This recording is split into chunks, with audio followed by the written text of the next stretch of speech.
Hello student, welcome to NB classroom. तो हमने पढ़ा था ओम का नियम। उसमें एक नई चीज़ से परिचय हुआ था, वो क्या था?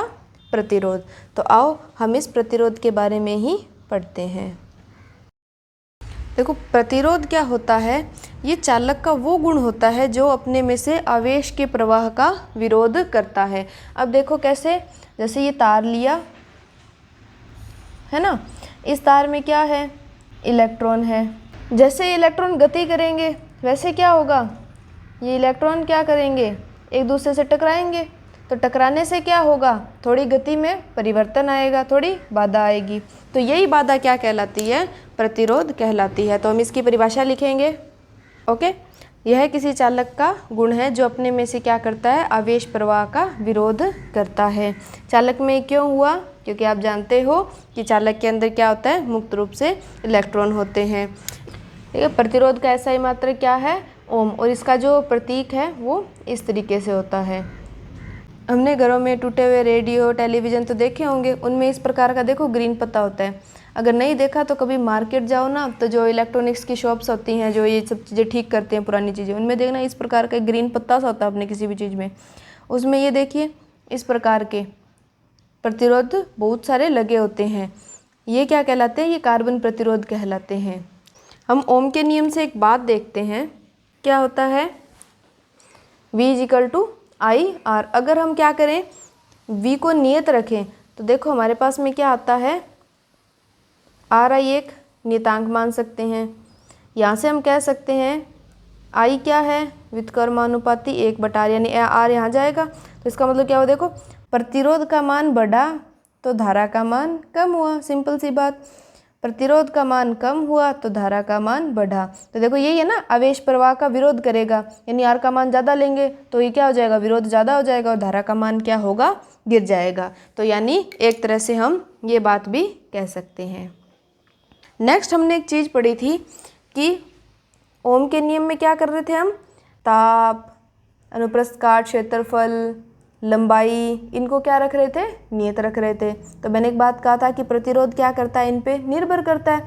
अगर हम इन चीज़ों को चेंज करेंगे तो प्रतिरोध भी, सिंपल सी बात है, प्रतिरोध भी हमारा क्या होगा? चेंज होगा। तो ये प्रतिरोध किन किन कारकों पर निर्भर करता है वो थोड़ा सा हम देखते हैं। देखो, सबसे पहला हम लिख लेते हैं। देखिए स्टूडेंट्स, प्रतिरोध किन किन कारकों पर निर्भर करता है? चालक तार की लंबाई पर। हम तार की लंबाई कैसे ले रहे हैं? चालक तार के अनुप्रस्थ काट क्षेत्रफल पर, ताप पर, और चालक तार के पदार्थ की प्रकृति पर। अब हम क्या करते हैं, इनको एक एक करके थोड़ा सा विस्तार से पढ़ लेते हैं। तो पहला हम लेंगे प्रतिरोध की चालक तार की लंबाई पर निर्भरता। देखो इसको इस प्रकार से समझो, जैसे मेरे पास में क्या है? ये एक चालक तार है, दूसरा चालक तार क्या है? सेम ही पदार्थ का है, ठीक है, सेम ही अनुप्रस्थ काट क्षेत्रफल, लेकिन क्या, थोड़ी सी लंबाई ज़्यादा है। अब मान लिए इसके इतने में क्या है? 2 इलेक्ट्रॉन है, ठीक है। सेम यही देखो, इतनी सी दूरी में 2 इलेक्ट्रॉन, यहाँ इतनी सी दूरी और बढ़ा देंगे तो 3 इलेक्ट्रॉन। अब देखो क्या है कि जब चालक तार की लंबाई को बढ़ाते हैं तो इन तार की लंबाई बढ़ाने से क्या हुआ? इलेक्ट्रॉन और अन्य आवेश वाहकों की संख्या भी क्या हुई? बढ़ गई। तो ये इलेक्ट्रॉन क्या होंगे? अब एक दूसरे से ज़्यादा टकराते हुए चलेंगे, जिससे प्रतिरोध का मान क्या हो गया? बढ़ गया। प्रतिरोध का मान देखो, यहाँ प्रतिरोध का मान कम होगा तो धारा का मान क्या हो जाएगा? बढ़ जाएगा। यानी क्या निष्कर्ष निकला कि प्रतिरोध जो है वो चालक तार की लंबाई के समानुपाती होता है। तो इसको लिखेंगे यहाँ पे, प्रतिरोध चालक तार की लंबाई L के समानुपाती होता है। लंबाई यानी लेंथ, तो इसको किसे लिखते हैं? स्मॉल l से। तो यहाँ हम लिख सकते हैं R समानुपाती L। इसको क्या करते हैं हम? अभी समीकरण नंबर 1 दे देते हैं। तो ध्यान रखना कि जब हम चालक तार की लंबाई बढ़ाएंगे ना, तो उसका अनुप्रस्थ काट क्षेत्रफल जो है वो बदलना नहीं चाहिए। हम इनको अलग अलग करके तभी तो पढ़ रहे हैं। तो हम इसका क्या करते हैं? ग्राफ बनाते हैं। वही हम एक x अक्ष है, इस पर क्या ले लेते हैं हम? तार की लंबाई।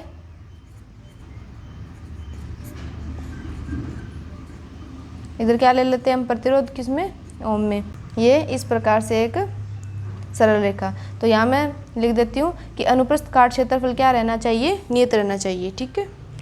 जब हम क्या करेंगे, एक राशि का अध्ययन करेंगे तो दूसरी राशि को क्या रखेंगे, नियत रखेंगे। आप इसे नोट करें। तो सेकंड हम पढ़ रहे हैं प्रतिरोध की चालक तार के अनुप्रस्थ काट क्षेत्रफल पर निर्भरता। तो देखिए हमने क्या किए, दो समान लंबाई के तार लिए, लेकिन दोनों की मोटाइयाँ हमने क्या ले ली, अलग अलग ले ली। ये पतला है, ये थोड़ा मोटा है। अब देखो लंबाइयाँ समान है तो मान ले हम क्या, मैं मान लेती हूँ इतनी लंबाई में इसमें 3 इलेक्ट्रॉन थे। देखो इसका क्षेत्रफल ज़्यादा है, इलेक्ट्रॉन गति करेंगे तो आप मुझे बता सकते हो ये बात कि देखो ये इसमें इलेक्ट्रॉन क्या हैं, पास पास हैं, तो टकराएंगे जल्दी जल्दी टकराएंगे तो प्रतिरोध क्या होगा, ज़्यादा होगा। ऐसे ही समान ही लंबाई का है, 3 इलेक्ट्रॉन है, 3 इलेक्ट्रॉन है, घूमने फिरने के लिए ज़्यादा जगह है तो टकराने में थोड़ा सा टाइम लगेगा, तो इस जगह क्या हो जाएगा, प्रतिरोध कम हो जाएगा। यानी क्षेत्रफल ज़्यादा होगा तो प्रतिरोध कम होगा, क्षेत्रफल कम होगा तो प्रतिरोध ज़्यादा होगा। समझ में आई ये बात, बिल्कुल आसान है। तो हम इसे लिखते हैं ओके। देखो प्रतिरोध चालक तार के अनुप्रस्थ काट क्षेत्रफल के क्या होगा, व्युत्क्रमानुपाती है ना। व्युत्क्रमानुपाती समझा था हमने, क्या था कि एक राशि बढ़ेगी तो दूसरी क्या होगी, घटेगी। तो हम इसको देखो इस प्रकार से लिखते हैं, क्षेत्रफल यानी एरिया, ठीक, R 1/A। हम इसको क्या करते हैं, समीकरण नंबर 2 देते हैं। और ये कब नियत रहता है, जब क्या होता है, ये चीज़ प्राप्त करने के लिए हमें क्या रखना है, लंबाइयाँ समान रखनी है। ऐसे नहीं है कि लंबाई मोटी छोटी कर दें, लंबाई बड़ी छोटी करेंगे तो बीच में क्या होगा, ये पहले वाली कहानी है, ये इसके बीच में फंस जाएगा। तो ग्राफ बना लेते हैं इसका इस प्रकार से। ये देखो A का मान इधर बढ़ रहा है तो R का मान क्या हो रहा है, घट रहा है। तो नेक्स्ट हम देखते हैं प्रतिरोध की ताप पर निर्भरता। देखिए विद्युत चालकता की दृष्टि से हमारे पास में 3 प्रकार के पदार्थ होते हैं, चालक, अचालक और अर्धचालक। ऐसे अगर हम पदार्थ की श्रेणी में देखें तो धातुएं, मिश्र धातुएं और अधातुएं, इस प्रकार के पदार्थ होते हैं। तो इनकी क्या होती है, ताप पर अलग अलग प्रकार की निर्भरता होती है। तो पहले मैं यहाँ लिख देती हूँ, फिर हम उसको एक्सप्लेन करेंगे। पहला कथन हम पढ़ते हैं कि धातुओं का ताप बढ़ाने पर प्रतिरोध बढ़ता है। धातुएं जैसे क्या होगी, लोहा, चांदी, इस प्रकार से ये धातुएं। तो हम जानते हैं कि धातुओं में क्या होते हैं, मुक्त रूप से इलेक्ट्रॉन होते हैं। तो जैसे ये मैंने क्या ले लिया, कोई धातु का तार ले लिया, इसमें ये इलेक्ट्रॉन थे। अब क्या हुआ, ये इलेक्ट्रॉन नॉर्मल ताप पर ये क्या कर रहे थे, मान लो कि नॉर्मल ताप पर क्या रहे थे, दोनों टकराने में क्या ले रहे थे, 10 सेकंड ले रहे थे, ठीक है, धीरे धीरे, क्योंकि नॉर्मल ताप है तो आराम से अपनी मर्जी से चल रहे थे।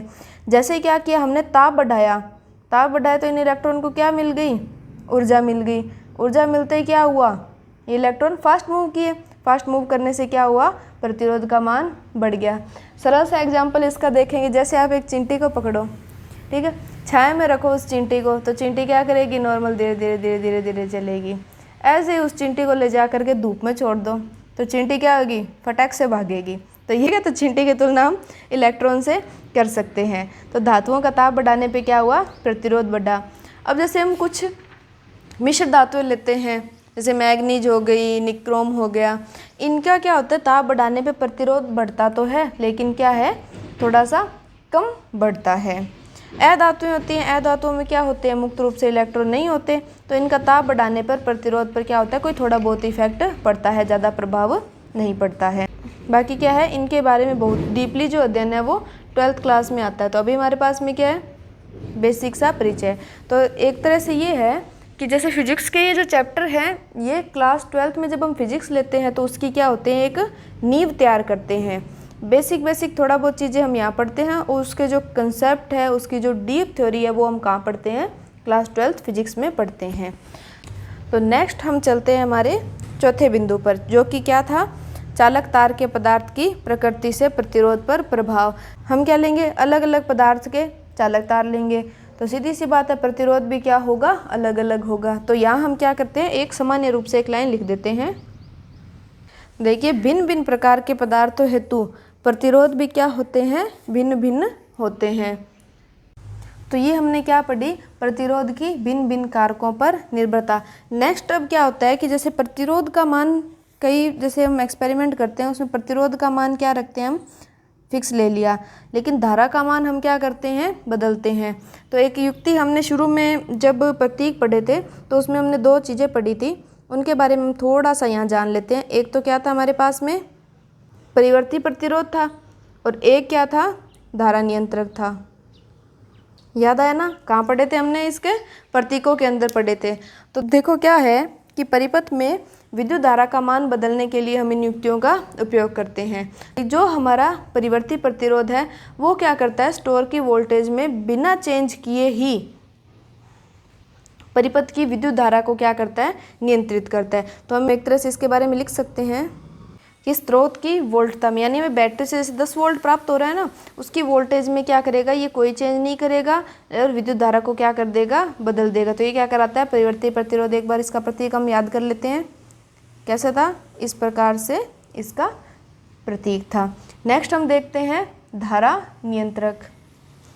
देखो धारा नियंत्रक क्या करेगा, धारा नियंत्रक हमने कहाँ पढ़ा था, थोड़ा सा ओम के नियम में पढ़ा था। तो प्रतिरोध को बदलने के लिए, परिपथ का जो प्रतिरोध है उसको बदलने के लिए जो चीज़ हम लगाते हैं वो क्या कहलाता है, धारा नियंत्रक कहलाता है। तो इसके बारे में लिखते हैं हम, तो विद्युत परिपथ के प्रतिरोध को परिवर्तित करने वाला अवयव, इसका प्रतीक क्या है, ठीक है, RH लिखते हैं ना, RH। तो आप नोट करें, फिर आगे चलते हैं अपन। ओके स्टूडेंट, तो नेक्स्ट टॉपिक हम लेते हैं विद्युत प्रतिरोधकता, जिसे क्या कहते हैं, विशिष्ट प्रतिरोध भी कहते हैं। देखो जब हमने प्रतिरोध की निर्भरता पढ़ी थी तो हमने 2 समीकरण लिखी थी, R समानुपाती L, और क्या लिखे थे, R व्युत्क्रमानुपाती A, ठीक है, लंबाई के समानुपाती, अनुप्रस्थ काट क्षेत्रफल के व्युत्क्रमानुपाती। हम क्या करते हैं, इन दोनों समीकरण को संयोजित करते हैं इस तरीके से, R समानुपाती L बटा A। ओम के नियम में हमने एक बात लिखी थी कि समानुपाती को, निशान को हम क्या करते हैं, बराबर में चेंज करते हैं।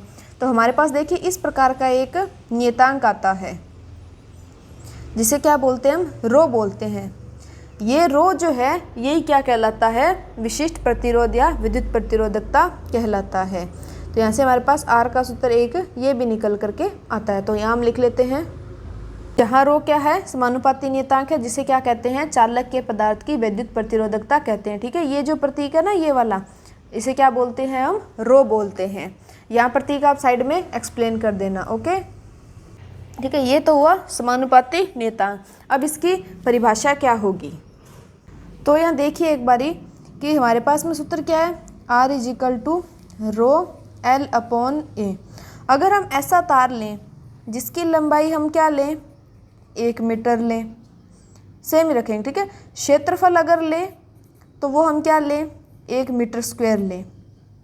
ओके, समझ आई बात, कि हम क्या कर लें, एक ऐसा तार ले लें जिसकी लंबाई भी क्या ले रहे हैं, हम मीटर में ले रहे हैं, क्षेत्रफल भी क्या ले रहे हैं, मीटर में, और दोनों के जो राशि है वो कितनी है, 1 ही है। तो इस सूत्र में मान रखेंगे तो हमारे पास में देखो क्या आया, R बराबर क्या आ गया, रो, है ना, R बराबर क्या आ गया, रो। तो यहाँ से हमारे पास में एक परिभाषा निकल के आई कि देखो इकाई लंबाई और इकाई अनुप्रस्थ काट क्षेत्रफल का जो तार है, उस तार का जो प्रतिरोध है वो क्या कहलाता है, विशिष्ट प्रतिरोध या प्रतिरोधकता कहलाता है। समझ में आई बात, एक बार और रिपीट कर देते हैं इसको। देखिए, इकाई लंबाई का तार, उसका अनुप्रस्थ काट क्षेत्रफल भी 1 मीटर स्क्वायर, तो उस तार का जो भी प्रतिरोध है वो प्रतिरोधी क्या कहलाता है, विशिष्ट प्रतिरोध या प्रतिरोधकता कहलाता है। तो परिभाषा लिख लेते हैं हम इसकी। ओके स्टूडेंट्स, देखिए इकाई लंबाई के तार और एकांक अनुप्रस्थ काट क्षेत्रफल वाले चालक तार का प्रतिरोधी विशिष्ट प्रतिरोध कहलाता है। विशिष्ट कैसे हुआ, देखो प्रतिरोध तो हुआ, लेकिन विशिष्ट कैसे हुआ, क्योंकि हमने उसकी लंबाई और उसका अनुप्रस्थ काट क्षेत्रफल क्या कर दिया, फिक्स कर दिया। अब इसका मात्रक देखेंगे हम। तो देखिए इस सवाल में देखिए, यहाँ से हम लेते हैं फॉर्मूले से ही हम क्या करते हैं, मात्रक निकालते हैं। देखिए रो L अपॉन A, R का मात्रक क्या होता है बताएं, ओम। रो का तो हमें निकालना ही है, लंबाई हमने किस में ली थी, मीटर में, तो मात्रक मीटर। क्षेत्रफल क्या होता है, लंबाई इंटू चौड़ाई, यानी 2 लंबाइयाँ हो जाती हैं, 1 मीटर है तो क्षेत्रफल मीटर स्क्वायर, एक पावर से एक पावर कट गई, तो हमारे पास में क्या आ गया, ओम बराबर रो बटा मीटर। इधर गुणा कर दीजिए मीटर का, तो क्या हो जाएगा, ओम इंटू मीटर। विद्युत प्रतिरोधकता का ऐसा ही मात्रक क्या आ गया, ओम मीटर, है ना। इस प्रकार से इसको लिख देते हैं। तो जैसे हमने प्रतिरोध पढ़ा था कि प्रतिरोध क्या होता है, अलग अलग धातुओं के लिए अलग अलग प्रकार से होता है। ऐसे हम कुछ जो पदार्थ हैं उनके लिए प्रतिरोधकताओं के जो मान है वो थोड़ा सा देख लेते हैं। धातुओं व मिश्र धातुओं की प्रतिरोधकता, तो इनकी जो प्रतिरोधकता होती है वो अत्यंत कम होती है। यानी जैसे हम मैथमेटिकल टर्म में देखें तो जैसे 10 की पावर हम लेते हैं तो -8 ओम मीटर से 10 की पावर -6 ओम मीटर। देखो 10 की पावर माइनस है ना, यानी क्या होगा, बहुत ही कम होएगी। तो धातुओं और मिश्र धातुओं की प्रतिरोधकता क्या होगी, बहुत कम होगी।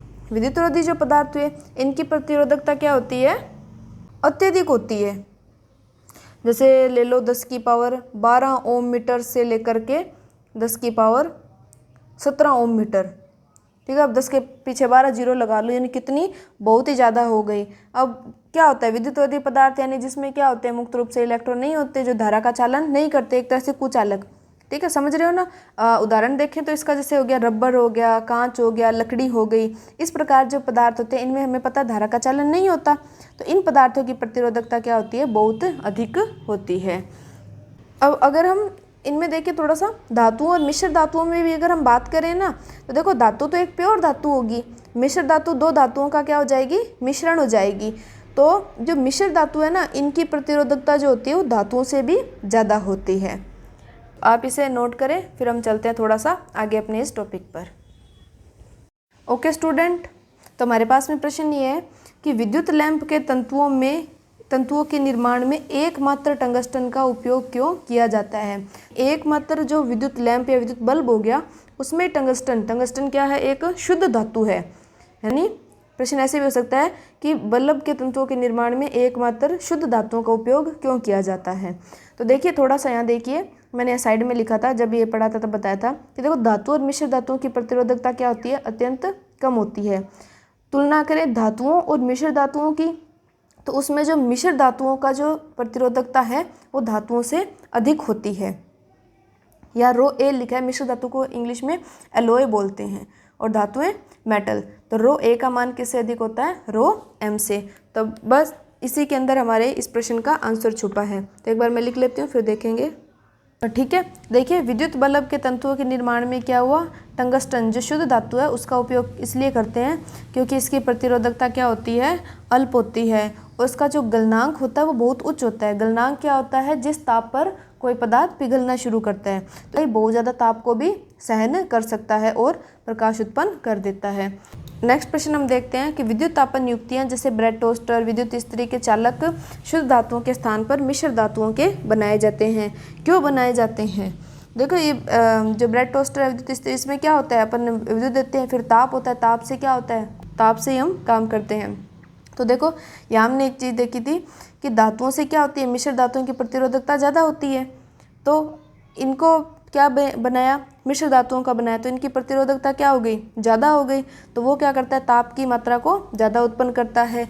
और मिश्र धातुएं क्या होती है, उच्च ताप पर जल्दी से क्या होती है, दहन होती है। यानी प्रेस अगर बहुत ज़्यादा गर्म हो जाएगी तो भी क्या होगा, उसका जो तंतु है वो खराब नहीं होगा। तो इसको हम लिख लेते हैं। तो देखिए मिश्र धातुओं की प्रतिरोधकता क्या होती है, अवयवी धातुओं की। अवयवी धातु यानी जिससे मिलकर के मिश्र धातु में हम कहते मिश्र धातु, यानी दो या दो से अधिक धातुएं हम मिलाएंगे। तो अवयवी धातुओं से क्या होती है, अधिक होती है, जिससे क्या होता है, इनका उच्च ताप पर शीघ्र दहन नहीं होता। यानी ये उच्च ताप हो जाएगा तो भी क्या हो जाएंगे, एक तरह से खराब नहीं होंगे। या हम कुछ मिश्र धातु देख लेते हैं जो कि थोड़ी सी इंपॉर्टेंट है। हमारे पास में कॉन्स्टेंट है, इसके क्या बनाए जाते हैं, तार बनाए जाते हैं। लैब में जो उपकरण होते हैं उनके तार बनाए जाते हैं। तो देखिए ये किससे मिलकर के बनती है, कॉपर और निकल से। नेक्स्ट हमारे पास में मैग्नीज, ठीक है, कॉपर, मैग्नीज और निकल से मिलकर के कौन सी मिश्र धातु बनती है, मैग्नीज। नेक्स्ट आती है नाइक्रोम, इसके भी क्या होते हैं, तार बनाए जाते हैं। तो नाइक्रोम के जो तार है या नाइक्रोम जो मिश्र धातु है वो कैसे बनाई जाती है, निकल, क्रोमियम, मैग्नीज और आयरन को मिक्स करके। ओके, आप इसे नोट करें। देखिए मैंने एक सारणी दिखाई है, इस सारणी में देखिए चालक, मिश्र धातुएं और विद्युतरोधी पदार्थों के जो है प्रतिरोधकताएं दी गई हैं। तो इसमें हम देख सकते हैं, देखो चालकों की प्रतिरोधकता क्या है, 10 की पावर -8 तक, और मिश्र धातुओं की प्रतिरोधकता कितनी है, 10 की पावर -6। यानी धातुओं की प्रतिरोधकता क्या है, मिश्र धातुओं से थोड़ी कम है। और जो विद्युतरोधी पदार्थ है देखो, जैसे कांच है, जो एबेनाइट है, डायमंड है, इनकी जो प्रतिरोधकता है वो देखिए 10 की पावर 10 से लेकर के 17, 10 की पावर 13 यहाँ तक है।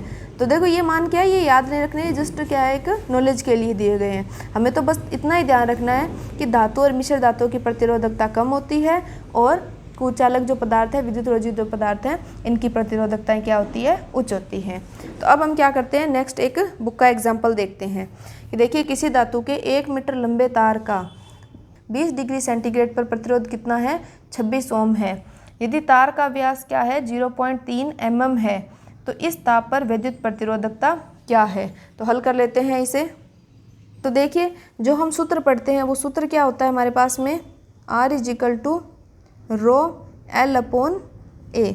तो इसमें देखिए हमारे पास में मान क्या क्या दिए गए हैं, देखो R का दिया गया है, रो का ज्ञात करना है, L का 1 मीटर है, A यानी क्षेत्रफल नहीं दिया। तो अनुप्रस्थ काट क्षेत्रफल क्या होता है, जो तार का ये प्रकार का भाग होता है, ठीक है, तार का सामने वाला, तो ये कैसा होता है, वृत्ताकार होता है। और वृत्ताकार की क्या होता है क्षेत्रफल, पाई r², यानी पाई त्रिज्या की स्क्वायर। त्रिज्या हमारे पास है नहीं, व्यास है, तो व्यास क्या दी, क्या होती है त्रिज्या। तो यहाँ देखिए मात्रक क्या दिया है, mm यानी मिलीमीटर दिया है। हम मीटर में चेंज करेंगे इसको, तो मीटर में हमारे पास क्या आ जाएगा, 3 × 10 की पावर -4 मीटर। हम क्या करते हैं, पहले क्षेत्रफल ज्ञात कर लेते हैं। तो हम ये साइड में क्षेत्रफल ज्ञात करेंगे, क्या होता है, पाई r², त्रिज्या क्या होती है, व्यास की आधी, तो हम लिख सकते हैं पाई d/2 का स्क्वायर। d होता है डायामीटर, तो यहाँ मान रख देते हैं हम, पाई का मान 22/7, d का मान कितना है, 3 × 10 की पावर -4/2 इसकी स्क्वायर।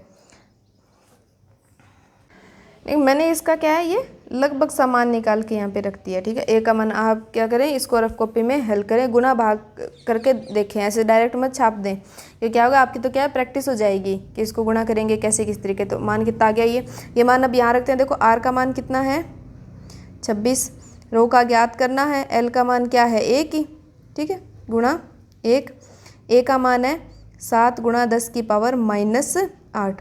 तो यहाँ से देखिए इधर गुणा करेंगे तो रो बराबर 26 × 7 × 10 की पावर -8। तो ये जो उत्तर है 26 × 7 गुणा करेंगे तो लगभग आता है 182 × 10 की पावर -8 ओम मीटर, ठीक है। मेरा लगभग इतना आया है, आपको पॉइंटों में क्या थोड़ा सा चेंज हो सकता है। अब देखिए तो सारणी में मान देखते हैं, तो लगभग देखो मान कैसे हैं, 1.60, 1.62 इस तरीके से। तो हम क्या करते हैं, यहाँ से 2 पॉइंट लगाते हैं, तो 2 घात इधर ले आते हैं, तो हमारे पास रो का मान कितना आ जाएगा, लगभग 1.82 × 10 की पावर ओम × मीटर। सारणी का उपयोग करके तार के पदार्थ की भविष्यवाणी कीजिए। देखो ये मान वैसे हमें याद रखने की जरूरत नहीं है, अगर एग्जाम में आता है तो ये सारणी वगैरह के मान है वो दिए रहते हैं, नहीं तो सिंपल इतना ही आता है। तो हम सारणी में इसमें देख सकते हैं, तो देखो 1.82 × 10 की पावर -6 से मान कौन सा मैच कर रहा है, मैग्नीज का मान जो है वो मैच कर रहा है। तो ये बात कौन सा हो सकता है, ये पदार्थ कौन सा है, मैग्नीज, ठीक है। मैग्नीज की प्रतिरोधक कितनी है, 1.84 के लमसम है, ओके। तो देखिए स्टूडेंट, हमारे पास में एक प्रश्न है, दिए गए किसी तार के L लंबाई व A मोटाई के तार का प्रतिरोध 4 ओम है, इसी पदार्थ के किसी अन्य तार का प्रतिरोध क्या होगा जिसकी लंबाई क्या है, L/2 व मोटाई क्या है, 2A है। देखिए इस प्रकार के जो प्रश्न है वो परीक्षा की दृष्टि से बहुत ही इंपॉर्टेंट रहते हैं। इस प्रकार के प्रश्न कंपटीशन एग्जाम में भी काफ़ी पूछे जाते हैं। तो देखिए इसको हम किस प्रकार से हल करेंगे। देखो हमें कोई पदार्थ दिया है जिसका तार की लंबाई L है और मोटाई A है और प्रतिरोध कितना है R। तो हम क्या करते हैं, इसको एक तार कंसिडर करते हैं। तो हम ये लिखते हैं, ठीक है। प्रथम तार के लिए प्रतिरोध का सूत्र क्या होता है, R बराबर रो L अपॉन A। हम प्रथम तार के लिए प्रतिरोध क्या ले लेते हैं, R1 ले लेते हैं। यहाँ से R1 का मान कितना है, 4 ओम। तो rho L upon A, rho L upon A का मान कितना आ गया, 4 ओम आ गया हमारे पास में। इसको हम 1 नंबर दे देते हैं। अब क्या किया, यही पदार्थ है, तार दूसरा है, उसका प्रतिरोध हमें निकालना है, लेकिन लंबाई और मोटाई हमें दे रखी है। तो हम क्या ले लेते हैं, देखिए दूसरे तार के लिए सूत्र R बराबर क्या होगा, रो L अपॉन A। लेकिन L का मान कितना है, देखो L/2 और A का मान कितना है 2A। थोड़ा सा इसको सरल कर लेते हैं तो R2 देखिए रो L A में जाएगा तो कितना हो जाएगा 4A। अब देखिए समीकरण 1 से रो L अपॉन A का मान कितना है 4 ओम है, तो ये मान देखिए इसकी जगह रखेंगे। ये जो रो L अपॉन A है ना, इसकी जगह हम क्या करते हैं 4 ओम मान रखेंगे, तो रखते हैं इसमें। देखो तो R2 बराबर कितना हो जाएगा 4/4, तो R2 का मान कितना आ गया 1 ओम। यानी अब जो हमारे पास में दूसरा पदार्थ जो आया उसके लिए प्रतिरोध का मान कितना हो गया 1 ओम। तो इसे नोट करें। हमने पढ़े 2 टॉपिक कौन से, विद्युत प्रतिरोध और प्रतिरोधकता। इस पे आधारित हमने कुछ कंसेप्ट भी क्लियर किए और न्यूमेरिकल भी हल किए। अब हम नेक्स्ट पढ़ेंगे प्रतिरोधों का संयोजन। क्लास थोड़ी सी लंबी हो गई आज की, लेकिन कोई बात नहीं, एक क्लास में अपना एक टॉपिक तो क्या है कवर होना ही चाहिए, जिससे क्या होगा सिलेबस भी थोड़ा हमारा जल्दी कंप्लीट होगा, रिवीजन के लिए भी क्या है हमें पर्याप्त समय मिल जाएगा। चलिए शुरू करते हैं प्रतिरोधों का संयोजन। तो अगर हम क्या करें 2 या 2 से ज़्यादा प्रतिरोध लें तो उसको जोड़ने के 2 क्रम होते हैं। पहला क्रम है वो क्या कहलाता है श्रेणी क्रम संयोजन। जैसे मैं 3 प्रतिरोध लेऊँ R1 R2 R3, देखो इस प्रकार से जोड़ें।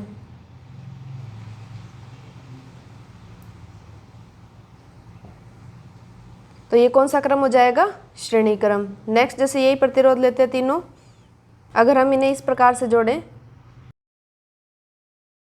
तो ये क्या हो जाएगा समांतर क्रम संयोजन। अब हम क्या करते हैं इनको थोड़ा सा विस्तार से पढ़ते हैं। तो सबसे पहले हम लेंगे श्रेणी क्रम संयोजन। देखिए यदि किन्हीं प्रतिरोधों को क्रम से 2 सिरों के मध्य जोड़ा जाए तो यह संयोजन श्रेणी संयोजन कहलाता है। हम श्रेणी संयोजन का एक परिपथ बना लेते हैं। देखिए किस प्रकार से बनेगा। देखिए ये परिपथ हमने क्यों बनाया, ये परिपथ इसलिए बनाया कि हमें R1 R2 R3 के मान तो दे दिए, हमें क्या करना है टोटल इस परिपथ का इन तीनों को मिलाकर के जो प्रतिरोध आ रहा है उसे हम बोलते हैं तुल्य प्रतिरोध। उसे कैसे ज्ञात करेंगे, उस हेतु हमने ये परिपथ बनाया है। तो एक चीज़ ध्यान रखिए कि श्रेणी जो संयोजन होता है इसमें विद्युत धारा का मान क्या रहता है समान रहता है। यानी देखो यहाँ से बैटरी से जितनी धारा आई उसको क्या किया इस एमीटर ने नोट कर लिया और आगे धारा सप्लाई चलेगी। अब देखो क्या होता है धारा वैसे तो एक सिरे से आगे 2 सिरे होते हैं, इनमें बट जाती है, लेकिन आदर्श वोल्टमीटर का जो प्रतिरोध होता है उसे हम अनंत मानते हैं ताकि क्या करे धारा के मान को ग्रहण नहीं करे और धारा क्या चली जाए पूरी सीधी चली जाए। अब धारा का मान तो समान रह गया, विभव में क्या फ़र्क हुआ।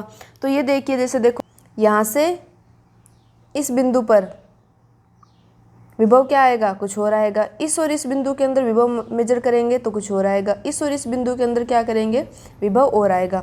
हम मान लेते हैं इस R1 के सिरे पर जो विभव है वो कितना है V1 है, R2 के सिरे पर विभव कितना है V2 और R3 के सिरों पर विभव कितना है V3। तो यानी विभव का मान क्या होता है भिन्न भिन्न होता है। ठीक है, विद्युत विभव क्या होता है प्रत्येक प्रतिरोध के सिरों पर भिन्न भिन्न होता है और टोटल तीनों का करेंगे V1 V2 और V3 वो कितना आ जाएगा V आ जाएगा। देखो ओम के नियम से हम क्या पढ़ते हैं V बराबर IR, इसको हम 1 नंबर देते हैं। ऐसे हम प्रत्येक प्रतिरोध के सिरों पर लिख लेते हैं। जैसे देखो R1 के सिरों पर क्या होगा V1 है ना, I धारा समान रह रही है R1 2 नंबर, ऐसे R2 और R3 के लिए लिखेंगे। अब देखो टोटल जो है वो किसके बराबर होगा इन तीनों के योग के बराबर होगा।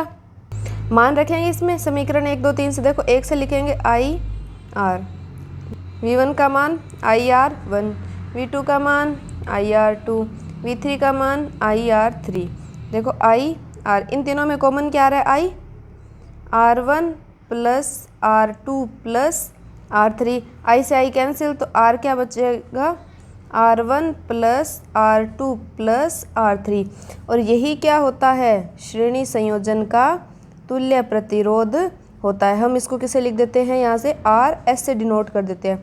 S मतलब सीरीज, सीरीज मतलब श्रेणी। तो RS बराबर कितना हो गया R1 plus R2 plus R3।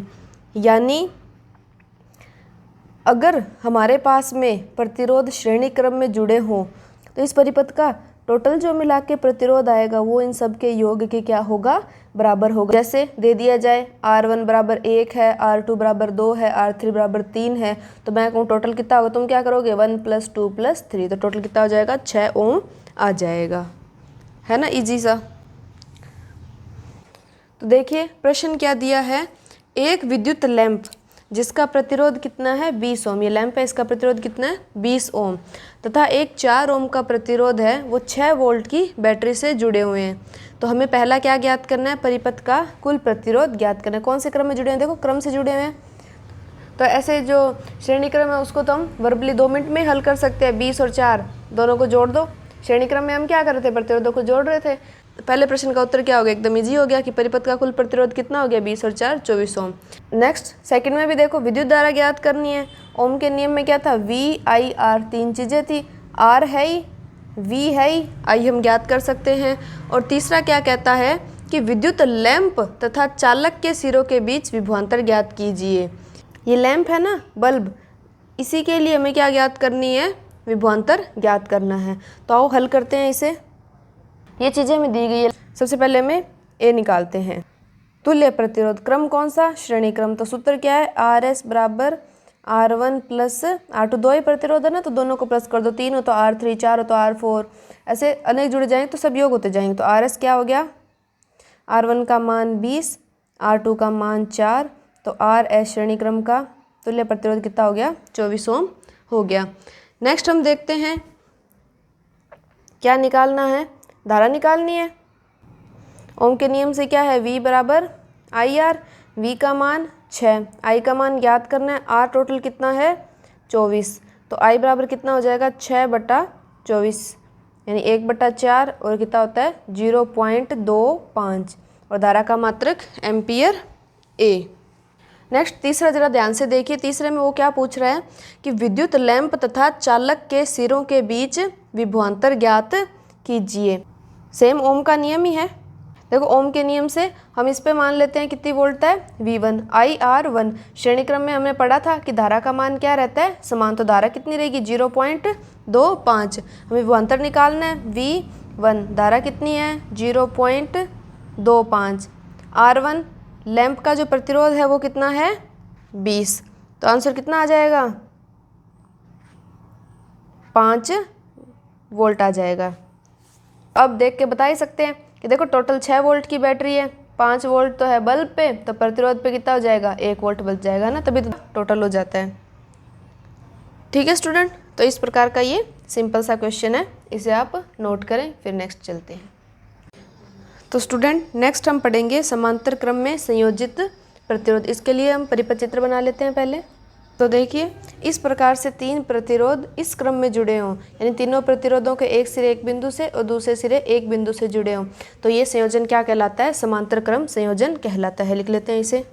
यदि किन्हीं प्रतिरोधों के एक सिरे एक बिंदु से और दूसरे सिरे दूसरे बिंदु से जुड़े हों, तो यह संयोजन क्या कहलाता है, समांतर क्रम संयोजन कहलाता है। ऐसे संयोजन में देखिए बिंदु और ये बिंदु, इन बिंदुओं पर विभव का मान क्या रहता है, समान रहता है, लेकिन धारा का मान क्या होता है प्रत्येक प्रतिरोध में अलग अलग हो जाता है। यहाँ से धारा क्या होती है 3 भागों में विभाजित हो जाती है, तो अलग अलग मान की धारा जो है वो इन प्रतिरोधों के हिसाब से पहुँचती है। तो देखिए इसके लिए भी हम वही करेंगे कि हमें इस प्रकार के परिपथ का तुल्य प्रतिरोध पूछे तो क्या करेंगे। तो देखिए लिखते हैं हम तुल्य, धारा का मान अलग होगा तो हम यहाँ से धारा का मान निकाल लेते हैं। तो I बराबर क्या हो जाएगा V/R।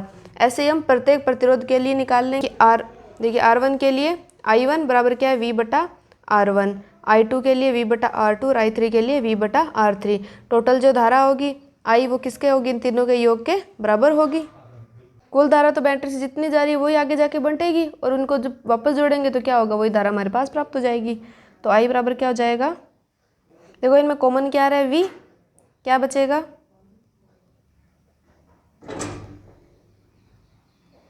V से V कैंसिल, तो हमारे पास क्या बचा 1/R बराबर 1/R1 + 1/R2 + 1/R3। और इसे हम किससे डिनोट कर देते हैं, R P से। P होता है पैरेलल, ठीक है। पैरेलल क्रम में क्या हो जाएगा 1/R1 + 1/R2 + 1/R3। तो ये हमारे पास में क्या आ जाएगा, समांतर क्रम संयोजन का तुल्य प्रतिरोध। समझ में आया बच्चों। तो आप इसे नोट करें। नेक्स्ट हम क्या करते हैं, एक न्यूमेरिकल सॉल्व करेंगे। ठीक है, तो हमारे सामने एक न्यूमेरिकल है जो क्या है, देखो प्रतिरोधक R1, R2, R3 के मान कितने हैं, 5 ओम, 10 ओम और 30 ओम है। इन्हें क्या किया गया है, 12 वोल्ट बैटरी से जोड़ा गया है। तो हमें क्या ज्ञात करना है, देखो प्रत्येक प्रतिरोध से प्रवाहित कुल धारा, सेकंड क्या है, परिपथ में प्रवाहित कुल विद्युत धारा, और तीसरा है परिपथ का कुल प्रतिरोध ज्ञात कीजिए। तो आइए हल करते हैं इसे। ठीक है, पहला प्रश्न हम लिखते हैं प्रत्येक प्रतिरोध से प्रवाहित धारा। ठीक है, प्रत्येक प्रतिरोध से क्या ज्ञात करेंगे हम, प्रवाहित धारा ज्ञात करेंगे। तो ओम का नियम क्या कहता है, V = IR, तो I बराबर V/R। तो देखो R1 के लिए निकालेंगे हम, तो धारा कितनी हो जाएगी I1, वो कितनी हो जाएगी V/R1।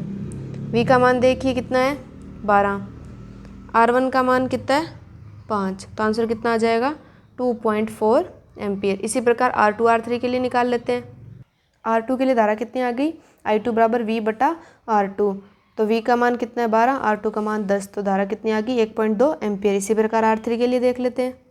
R3 के लिए धारा कितनी आई, I3 बराबर V/R3, V का मान 12, 30, भाग देंगे तो कितना आ गया 0.4 एम्पियर। इसे नोट करें, फिर आगे चलते हैं। तो देखिए हमें सेकंड में क्या पूछा है, परिपथ में प्रवाहित कुल धारा।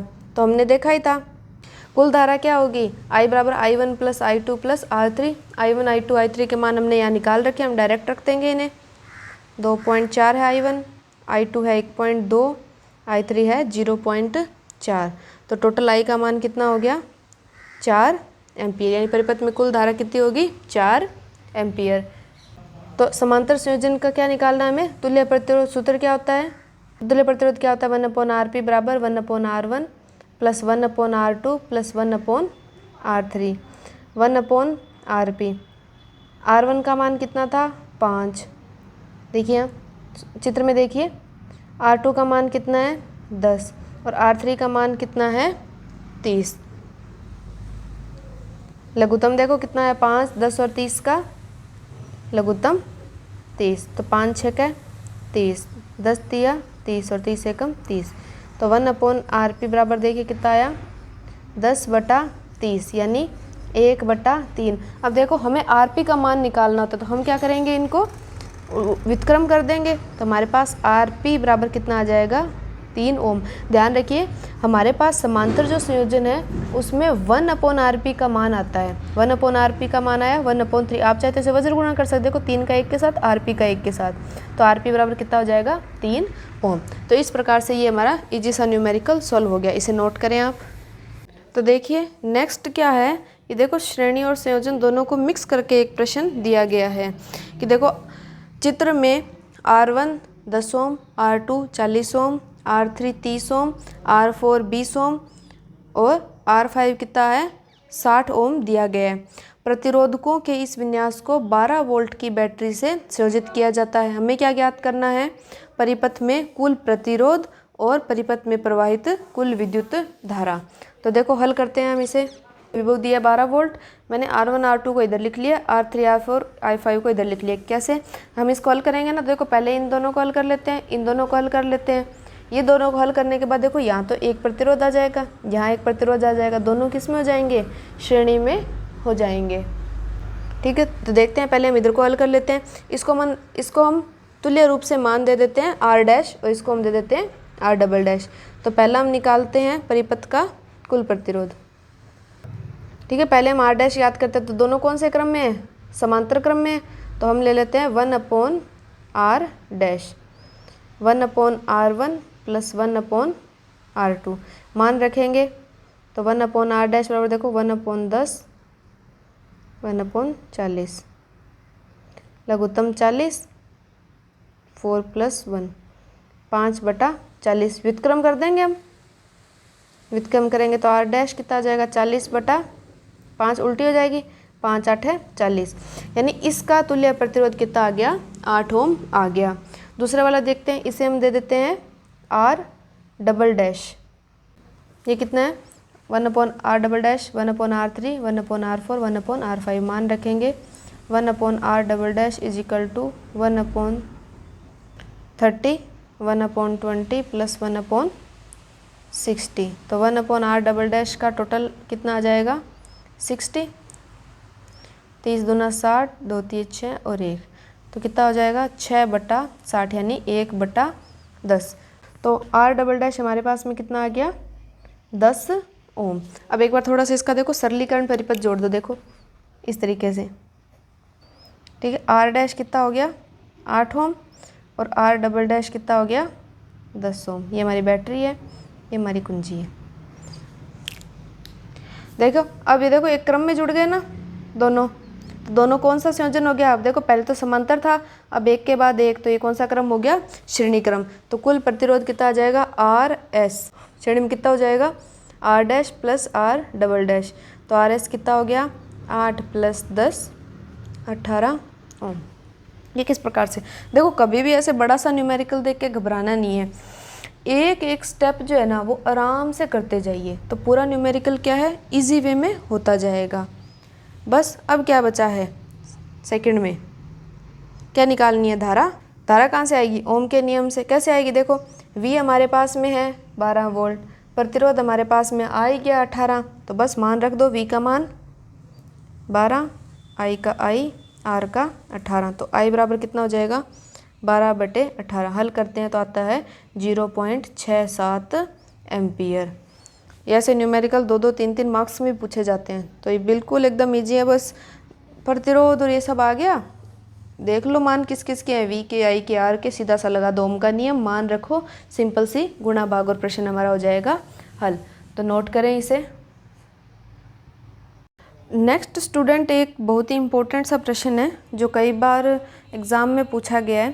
जिस दिन अपना चैप्टर कंप्लीट हो जाएगा उस दिन जो प्रीवियस ईयर के जो क्वेश्चन है उनकी एक PDF शेयर करूँगी, तो आप उसमें देखना कि ये जो प्रश्न है ये पूछा गया है। प्रश्न क्या है हमारे पास में कि घरेलू विद्युत परिपथों में समांतर संयोजन क्यों प्रयुक्त किया जाता है, या ये प्रश्न इस तरीके से भी आ सकता है कि घरेलू विद्युत परिपथों में श्रेणी क्रम संयोजन क्यों नहीं प्रयुक्त किया जाता। तो देखो श्रेणी में जब हम ऐसे ले लेते हैं कि हमने यहाँ बल्ब जोड़ दिया, यहाँ हमने पंखा जोड़ दिया, यहाँ हमने प्रेस जोड़ दी, ठीक है, इस प्रकार से जोड़ दिए। तो अब देखो ये कौन सा क्रम है श्रेणी क्रम, एक के बाद एक जुड़े। मान लो हमारे तार में क्या होता है कोई फॉल्ट आता है, ठीक है, हमारा तार क्या होता है यहाँ से कोई शॉर्ट सर्किट हो जाता है, तो ये देखो ये युक्ति काम करना बंद कर देगी, ये भी काम करना बंद कर देगी और ये भी काम करना बंद कर देगी।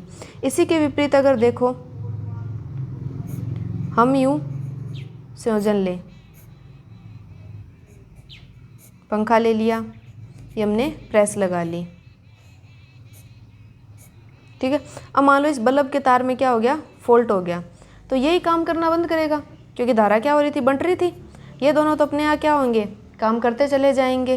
तो इसीलिए क्या किया जाता है कि घरेलू विद्युत परिपथों में समांतर संयोजन प्रयुक्त किया जाता है कि किसी भी अगर एक युक्ति के अंदर फॉल्ट आता है तो बाकी युक्तियां जो है वो काम करना बंद नहीं करें, वो क्या करें अपने सुचारू रूप से चलती जाएं। तो हम इसको लिख लेते हैं, ठीक है। घरेलू परिपथों में समांतर संयोजन इसलिए प्रयुक्त करते हैं कि सभी उपकरणों के काम करने के लिए अलग अलग हमें उचित धारा की आवश्यकता होती है। समांतर संयोजन में क्या होता है धारा का मान वितरित हो जाता है, जिससे क्या हो एक उपकरण खराब हो तो अन्य उपकरण जो वो खराब नहीं हो, वो सुचारू रूप से अपना कार्य कर सके, ठीक है। मैं उम्मीद करती हूँ आपको अच्छे से समझ आया होगा। ओके स्टूडेंट, तो आज हमने पढ़ा प्रतिरोध, प्रतिरोधकता और प्रतिरोधों के श्रेणी क्रम और समांतर क्रम संयोजन के बारे में, ठीक है। नेक्स्ट हमारे 2 ही टॉपिक इस पार्ट के शेष है, विद्युत धारा का तापीय प्रभाव और विद्युत शक्ति। ओके स्टूडेंट, तो मिलते हैं नेक्स्ट क्लास में। Thank you for watching. पढ़ते रहिए, बढ़ते रहिए।